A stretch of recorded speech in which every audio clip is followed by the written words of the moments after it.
Holy shit. What's going on, everyone? Welcome back to Movie Emporium's TV review of Westworld Season 4, Episode 4, Generation Lost. This episode is directed by Paul Cameron. Okay. Wow. I am speechless after this episode. I did not expect it to do what it did. Somebody did say that it was going to be possible that this is 3 different eras, and they were kind of correct. So that I don't know if they've seen this episode already or they just kind of guessed it. But man, I always said Westworld, when it's on its A game, it definitely knows what it is. It definitely knows what it is doing. And, I've not been this surprised by an episode of Westworld since that first episode, season finale, when the host kind of killed everyone at that party. And Dolores became like super sentient, evil robot host or whatever. And like I said in my... last episode, and I said at the beginning of when this season started, I'm like, I hope this episode doesn't fall into the same problems that the third season fell into, where it was like really impactful for most of the season and it just kind of fell apart. And I still worry that that might happen here. But what is happening here, what is on display, doesn't feel like that's going to happen. This is a new level. This is opening Westworld into a very interesting, different perspective, spectrum that I was not expecting, to be fairly honest. I knew that there was something up to this story. Why is so many pieces and parts playing out like they do? But I didn't expect to go where it was going, and it just kind of blew my mind. This is probably my favorite episode of the entire series, just because of the magnitude of what this series is now putting onto the table for the not only the audience, but for the world that is Westworld. And it blew my mind. It was like, holy crap, what did I just watch what I watched? I mean, like, this is X level storytelling.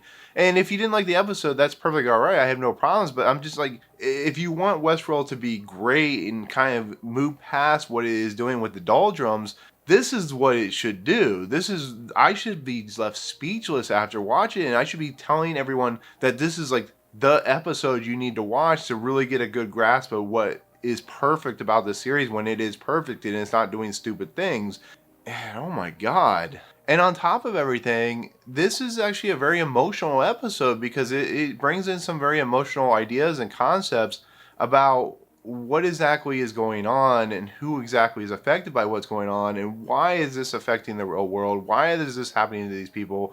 Why are they seeing the things that they're seeing? And now we get a full scope. Now the picture is opened. It may lead to a different type of experience, but I couldn't believe what I was watching. This is incredible storytelling. I was really happy with what I was watching. But as I always do, I'll talk about, each character story, but I have to leave the Maeve and, of course, Caleb stuff at the end, especially with how it connects to Bernard and stuff like that. I'll leave that to the end and stuff like that. So I'll talk about, Christina and stuff like that. There is something interesting that happens with Christina's character where she oversleeps. She had been doing a painting of some sort. Ariana Debose's character, which I don't think she even has a name. Tell me in the comments if she has a name if I missed it. But she is the friend, of course, of Christina's character. And she comes in. She's worried about Christina. Christina wakes up. But if you look at Manhattan and you look at it on the skyline, the cityscape, you'll realize that there's something ominous and dark about the cityscape. Like, it's like changing in a lot of ways. There's something off-putting about it. There's something weird and ominous about the sky.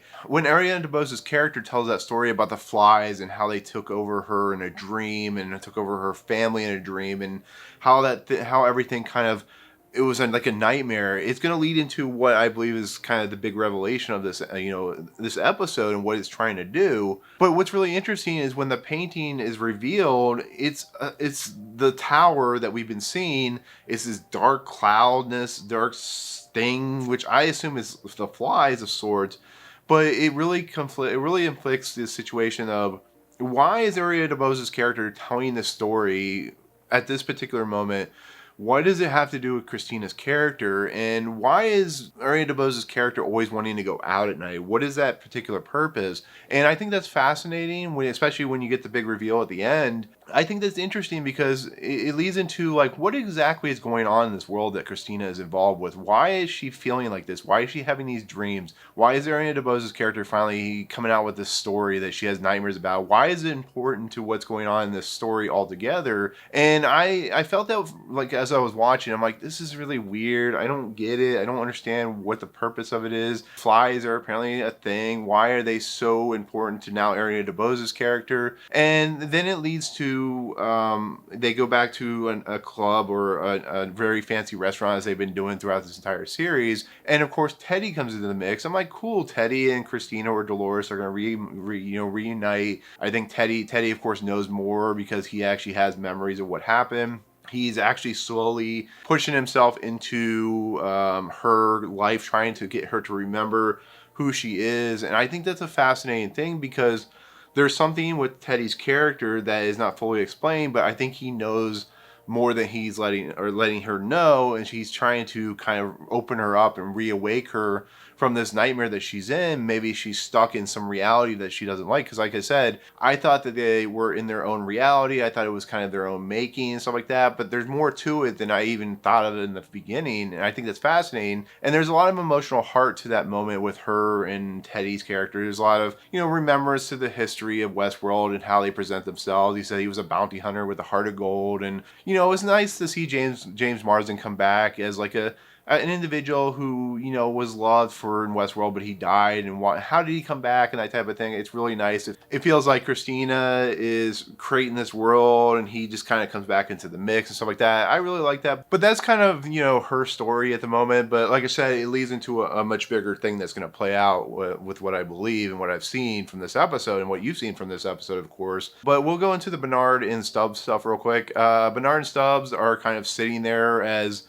Jay and C are kind of discussing what they want to do with Stubbs and of course Bernard's character. Of course, the Daniel Wu character decides he's going to shoot them, but they decide not to. Z decides to go and find this weapon that they're looking for, and Stubbs is going to stay behind as collateral and stuff like that. And then they go to in the middle of the desert, and of course Z's character's like, how do you know where this weapon is? He's like, oh, I've been digging a bunch of holes in the desert and stuff like that, making jokes how he does. And it's really interesting because they're being chased after by some kind of drone of sorts, and they hide all their stuff in vehicles and stuff underneath camo so the vehicle doesn't see it. It leads to Bernard walking out to the desert, but being put under the tarp so he doesn't get caught by the camera of the drone. And basically he sees a little beetle, which is really interesting. It's either beetle or fly, but it actually is, as we've seen with Bernard's character, the place he needed to be at that exact moment to figure out where this weapon is. And of course the little beetle flies off to the location they need to go to. Well, of course they go down there, they find the location of it, and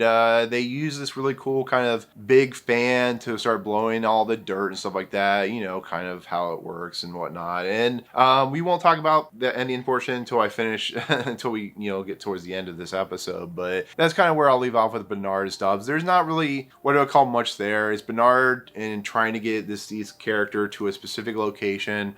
There's a small thing that happens and they almost get killed, but they are saved by Z. Jay's character doesn't kill him. And it leads into the major revelation that happens, so we'll leave it there. But I wanted to go through that really quickly because we have to talk about the big Caleb and Maeve stuff and Charlotte and William and all that stuff, because this is massive. This is like opens up a whole new can of whatever you want to call, can of craziness that I've ever seen in this show so far outside of season 1 when the hosts took over, that type of thing. So this whole series has always been about control and how you break free from that control, how control keeps, pushing itself forward and moving into different locales through different people. We've seen Charlotte use the flies to inhabit the people that, they've been working with and stuff like that, and how it's been inhabiting humans, and everything you can imagine has been Charlotte's doing with the flies and stuff like that.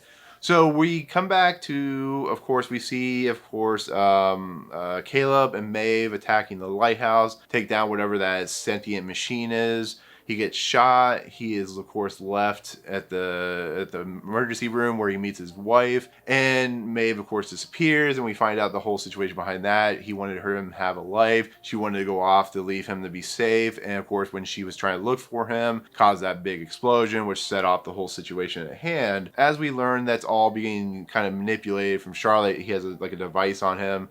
He now has that little that fly in him and stuff like that. But as everything's rolling out, as he's kind of, the machine's being run, he's being controlled by the machine, stuff like that. Maeve is able to overload the machine. It causes a big explosion down underneath because he's having, Maeve and William are having kind of fight and stuff like that. They're shooting guns and whatnot. And it allows, of course, Caleb to get the upper hand on Chralotte, who's trying to control him. And it allows Maeve and, of course, Caleb to take Chralotte out to Chicago World. And we start to learn that, of course, the weapon, this kind of device that is basically being used as the device every time somebody comes to Westworld, a fly infects the human, therefore allowing Charlotte's character to control. And they are using this kind of device, which makes that humming that, like I said, it sounded like the device from, or the alien tech from Star Trek The Voyage Home. And there's a really cool scene in this. Every time they try to get Chralotte to a car to get away from it, the humming comes up. The people around Westworld, the androids or the hosts, attack, of course, Maeve and Caleb. And of course, they have to fight. Maeve has to use her Matrix-like ability to, do what she needs to do so they can get away. And of course, as they get to a vehicle to get away, of course, Caleb becomes under the influence of this humming noise that Chralotte is put into control. He picks up a Tommy gun, about ready to shoot Maeve, and then he gets stabbed in the side by one of the hosts, which, hosts wouldn't do that. They wouldn't stab. Actually, now that I think about it, it may be one of the humans that stabbed him, but it feels like it's a host that stabs Caleb. But that becomes really important to the kind of the closer end to this story. Well, they get away, okay. They have Chralotte in the back, tied up, and they somehow, for some reason, Maeve tells a story about why she left Caleb alone. They end up at a rock quarry, and somehow William, the man in black, is just there. He just happens to be there, which doesn't make any sense. How did William get from Chicago World to this location? How did he know to go to this location? And how did he get there before them? And of course, Caleb, who is hurting, he's dying from, of course, the wound. They need to get some surgery for him. They need him to contact his people to come over and save them. Take Chralotte up to where you would be the management and stuff like that, the control center for this quarry of sorts. And of course, William and Maeve have a gunfight and stuff like that. And this is a really interesting thing because Caleb is trying to connect with the console and stuff like that. And of course, Chralotte is tied up, but she doesn't really seem to be worried about it. And of course, Maeve is having trouble trying to get William. They're like hiding behind each other. But what happens is Chralotte uses the ability with the fly to control Caleb to pick up the gun and go shoot Maeve. Well, he's about to, and then he shoots William. Charlotte's like, what the hell just happened? And then, of course, Maeve gets shot by William because William somehow doesn't die, and William actually stabs Maeve.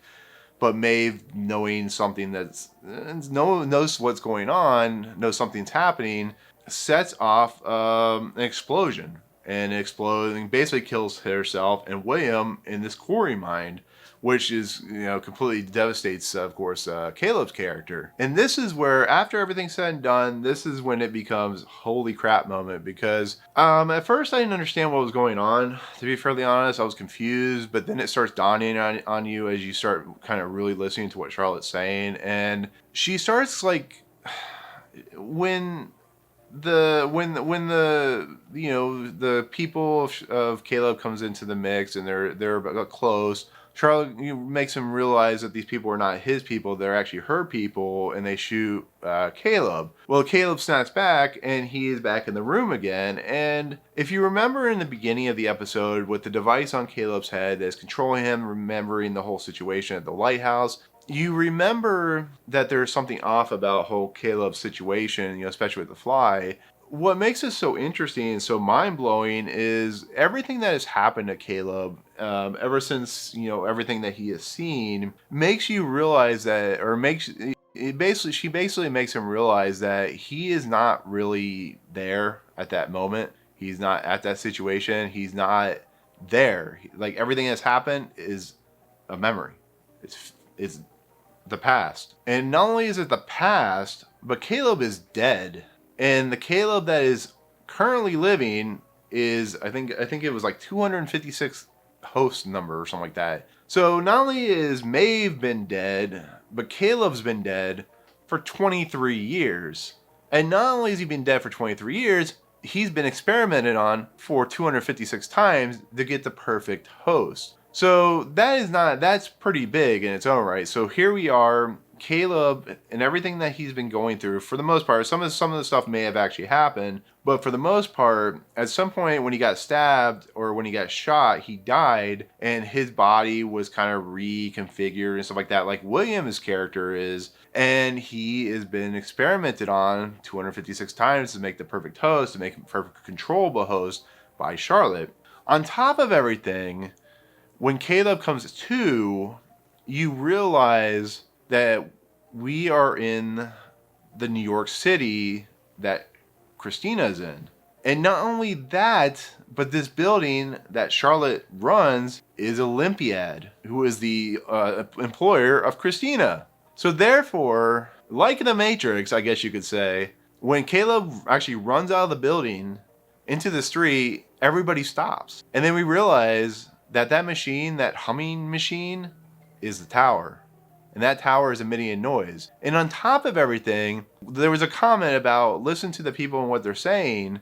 Everybody, she explains it that people were infected, but that parasite was able to transmit to their kids. So therefore, that humming noise is controlling everyone in a Westworld society that at the very end of this episode, you see, I think was connected to the Hoover Dam of sorts. It's a little wonky on what exactly it is. So basically, Chralotte won, everybody's controlled, and the world is effed. And that is mind-blowing. But it gets better. Not only does it connect with the Bernard J character, the C or Z or whatever her name is, but we find out that the woman that actually picked up Bernard is Frankie 23 years later.